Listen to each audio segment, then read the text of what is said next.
कुछ लोग diet plan को फॉलो कर भी लें तो फिर भी उन्हें कोई फ़र्क नहीं पड़ता। मैं मुसामा। तो आज हम डाइट प्लान की रियलिटी पे बात करेंगे कि आइडियल डाइट प्लान और रियल डाइट प्लान में आखिर क्या फ़र्क है और ये कुछ लोगों पे क्यों वर्क नहीं करता। ये डाइट प्लान लोग कर ले रहे होते हैं, जिस डाइट प्लान के मुताबिक वो अपनी लाइफ को गुजार रहे होते हैं, तो कुछ लोगों पे वो कुछ भी खा लें तो उनको नहीं लगता, या उनकी बॉडी जो ओवरऑल उनकी ग्रोथ नहीं होती उस डाइट प्लान से, और उल्टा उनको साइड इफ़ेक्ट्स होते हैं। तो आज हम इस पे बात करेंगे। सबसे पहले हम आइडियल डाइट जो है वो उस पे बात करेंगे। अब जब हम आइडियल की तरफ आते हैं तो हमें पता चल जाता है कि आइडियल वो चीज़ होती है जिस पैमाने पे कुछ चंद चीज़ें लेके सेट की जाती हैं। तो वो आइडियल होती है चूँकि प्रैक्टिकल से वो बहुत दूर होती है। अब किसी भी रिसर्च में या किसी भी कोई भी जो नई स्टडी होती है वो ख़ास तौर पर जो न्यूट्रल होती है, तो उस पे हम कुछ आइडियल्स सेट करते हैं। कोई रिसर्च के मुताबिक हम ख़ास किस्म के एक डाइट रेकमेंड करते हैं चंद मरीज़ों को या पेशेंट्स वगैरह को कि वो इस पे चलें। तो वो ख़ास किस्म के एक तबके के लिए होती है, ना कि वो हर एक इंसान पे अप्लाई की जाए।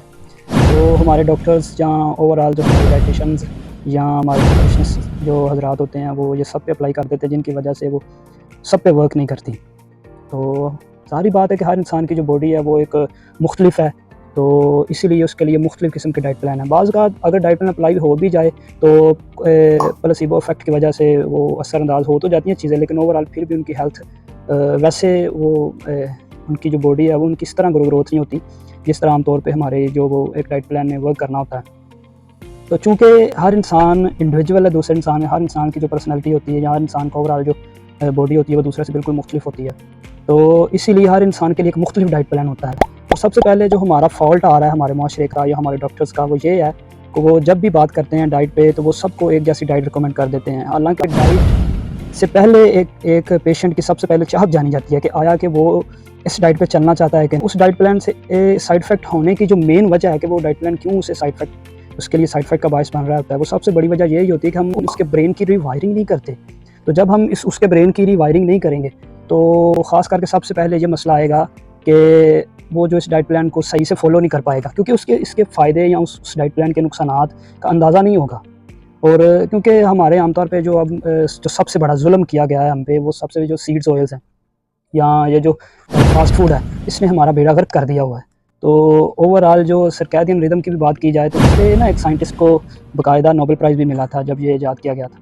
तो ये बहुत थोड़ा लंबा टॉपिक हो जाना है, तो इस पे मैं ज़्यादा बात नहीं कर पाऊँगा। मैं इस पे सिंपल बात करता हूँ कि इसके मुताबिक अगर हम अपनी लाइफ गुजारें, यानी सूरज के होते हुए हम 2 टाइम खाना खा लें और जब गुरूब हो जाए तो हम अपना खाना रोक दें, तो उसके बाद मैजिक होना स्टार्ट हो जाता है। हमारी हेल्थ इंप्रूव हो जाती है, हमारी स्किन इंप्रूव होती है और हमारी जो स्लीप बहुत इंप्रूव होती है।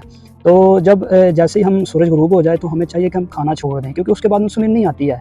उसके बाद टाइम होता है मेलाटोनिन का, हार्मोन का, और उसके बाद होता है हमारा ये जो ग्रोथ हार्मोन होता है, जिसने ओवरऑल बॉडी की ग्रोथ करनी होती है। पूरी ओवरऑल जो बॉडी होती है उसकी ग्रोथ करनी होती है। हमारी जो है वो बॉडी की ग्रोथ नहीं होती, हम लेट खाना खाते हैं तो वो फिर पेट में पड़ा रहता है। जब हम सुबह उठते हैं तो हमें गैस ब्लोटिंग हो जाती है, गैस होती है, हमें ओवरऑल जो वो दिल ख़राब हमारा होता है, ठीक है, मतली आती है। सो इसके बहुत से मसाइल होते हैं। तो ये डाइट के साइड इफ़ेक्ट बता रहा हूँ कि डाइट अगर फॉलो करनी है, सबसे पहले जो हम जिस टाइम सेट करते हैं, बाज़ बात हमारी बॉडी स्ट्रेस में होती है तो हम डाइट प्लान को फॉलो नहीं कर पाते, क्योंकि अगर हमें न्यूट्रिशनिस्ट ने या डाइटिशियन ने या किसी भी डॉक्टर ने कहा होता है कि आपने शाम इतने बजे खाना खाना है, मिसाल के तौर पर अगर तब उसी टाइम आप डिप्रेशन में हैं या स्ट्रेस में हैं, तो आपकी बॉडी ओवरऑल खाने को जो है वो अच्छे से हज़म नहीं कर पाएगी, वो जाते टॉक्सिक हो जाएगा। जब स्ट्रेस हार्मोन आपका जो यानी कि जो कोर्टिसोल लेवल है बड़ा होगा तो वो खाना आपके लिए टॉक्सिक है, वो जहर बन जाएगा। वो